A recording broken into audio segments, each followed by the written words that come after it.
Hello again, welcome back everybody to another edition of the Rural Report. I'm your 2IC, and before I begin, I want to say two things. One, it's a reminder that I will be going live tonight, probably in the 8 o'clock hour, and I will be having my 4-year-old help me pick the winner of our giveaway. So if you have not entered, uh, go and check out, just scroll through the videos down here, you'll see it, that it says giveaway, and it'll tell you how to give away.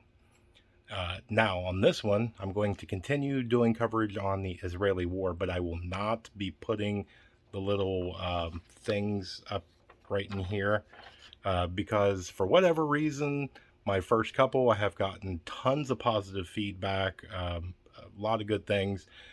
But my last video, I have only had like 3 views, and the other ones have, 100, 150, close to 200. So obviously YouTube is playing some sort of game or something and suppressing. So I'm thinking that might be the reason why, is because I'm actually showing stuff.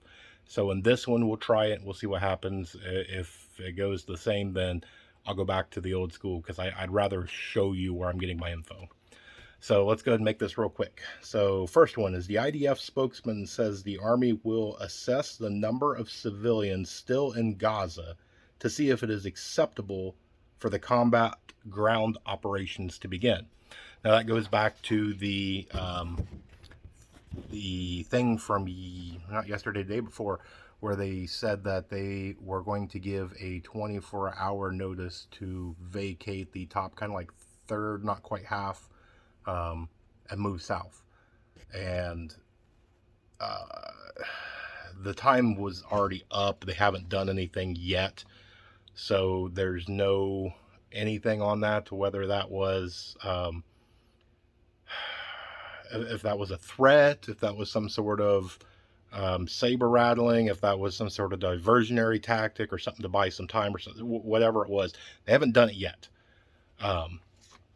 But that right there, that's kind of a scary thing that they're going to take into account how many people are left to see if it's an acceptable loss of civilian life. I'm not picking sides. I don't care what side it is. Um, that sucks to hear something like that. It's war. That there's casualties in war on both military and civilian sides. Sadly, it just is what it is. I mean, there's terms for it and whatnot, but I just rather not get into that part of it. So we'll move on. Um, there is a new statement out by the U.S. that says if multiple fronts open, that the U.S. is considering a no-fly zone over Israel that will intercept missiles and strike non-friendly targets. Well, that's fun. That's a great statement. Again, hopefully that is just beating your chest sort of a thing. Again, like we say over and over and over, those are just words or threats. There's nothing there. It's that sticks and stones can break my bones. Until there's an action behind it, it's just a bold statement. That's all there is. Hopefully, it remains a bold statement and it doesn't actually do anything. But time will definitely tell. There is talk that if Israel does go in for a ground attack, that's what Hezbollah is waiting for. Now, that is just a bunch of chatter so far. I haven't seen anything. Now, there is a bunch of videos and pictures of a lot of lining up on the border.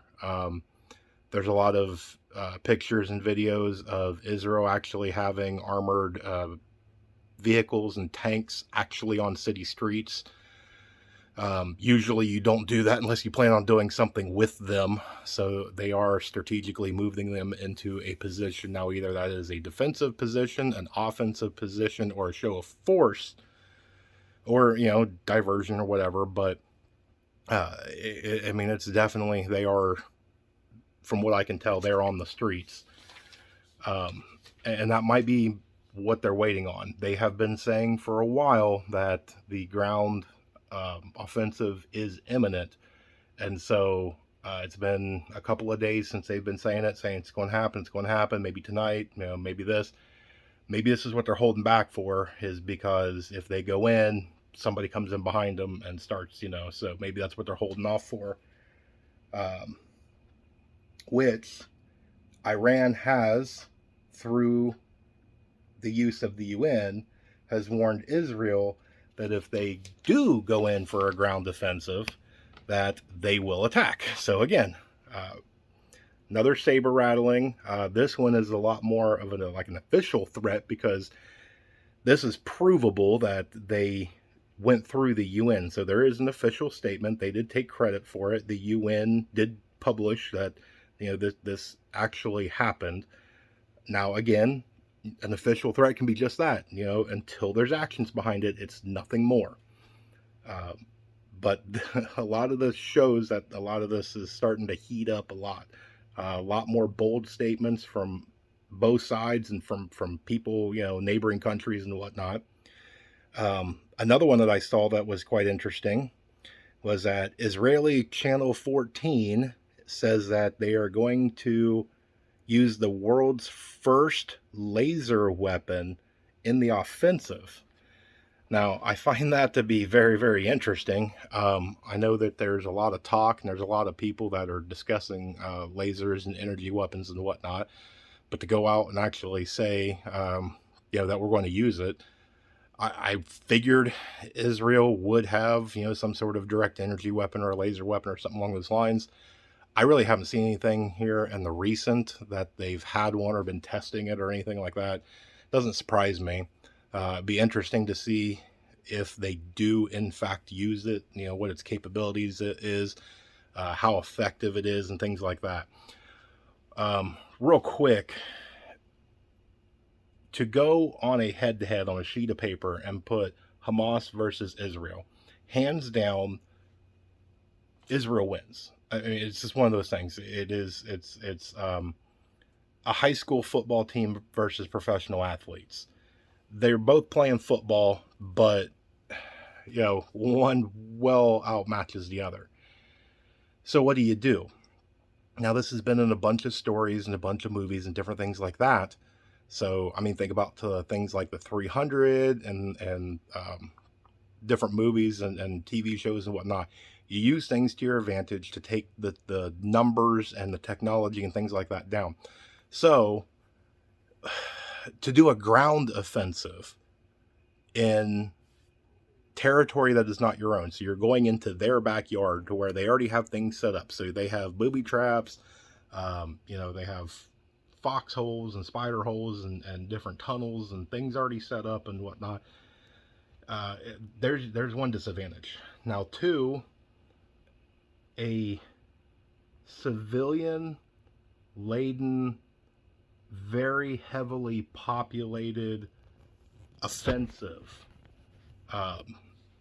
in cities is not ideal. To go into a house with a breach unit to where you breach the door and you go in with a 5-6 man crew, whatever it is, and you do your searches room by room by room, meticulously searching to clear it. Not only do you have to clear that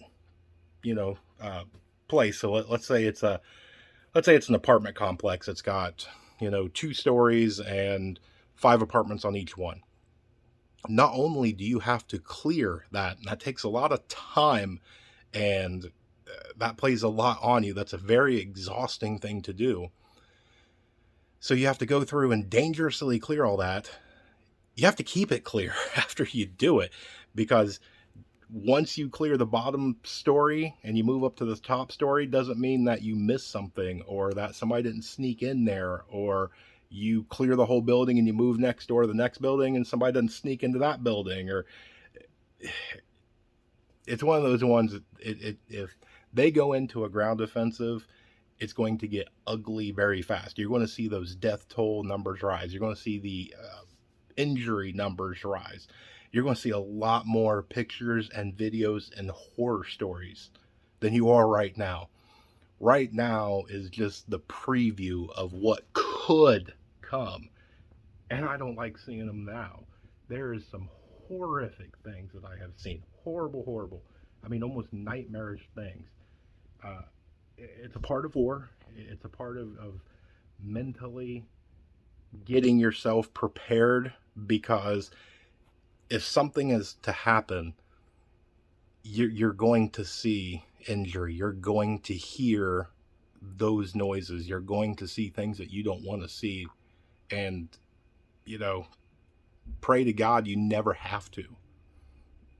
You know, that's why a lot of these people that come back from war have PTSD. That's why you have different terms like shell shocked and things like that. Uh, I, I've talked to some of these people, and the human body and the human mind is not made for that. It's just not. I mean, there is evil people out there in the world that is capable of doing just unspeakable acts, but 99.999% of people just cannot take that. You know, they can't visually see it, they can't audibly hear it and be okay afterwards. So pray, seriously pray, that you never have to experience that, that something happens, that God intervenes, that some miracle comes through, that things somehow stop and calm and peace comes back. And I know it's kind of a weird, sad joke of, you know, what do you wish for? Oh, peace in the Middle East, or, you know, to end world hunger. You're sarcastically saying that because it's something that'll never happen. I hope someday that it will. That's a whole different deep dive. We're not going to go down that rabbit hole right now. So, plus my stand for my phone broke, and I'm waiting on a piece. So if you see my finger come in right there, excuse that. So we're just going to leave it at that for now. We'll kind of do this as a test video to see how many views I get and see if the algorithm still has me. Real fast, if you haven't entered, go check out the video so you can enter. It's real easy and simple. All you got to do is one little thing. I'm not going to say it on here. You got to go watch the video, okay? But I do have a thing that you need to like, subscribe, share, get this out, because very, very soon I'll be making a video on a special Christmas giveaway. And that's going to be exciting. There is going to be, I think as of right now, it's going to be about between $100, $120-ish value, with maybe more added to it. So it'll be a nice little gift. So I'm excited to share that with you once I get everything all rounded out. So with that, do all the YouTube stuff. Check us out on Facebook. Guys, be safe out there. Continue to pray for everything that's going on. More information to come, so stay tuned. Remember to remain united, because we're all prepping in this together.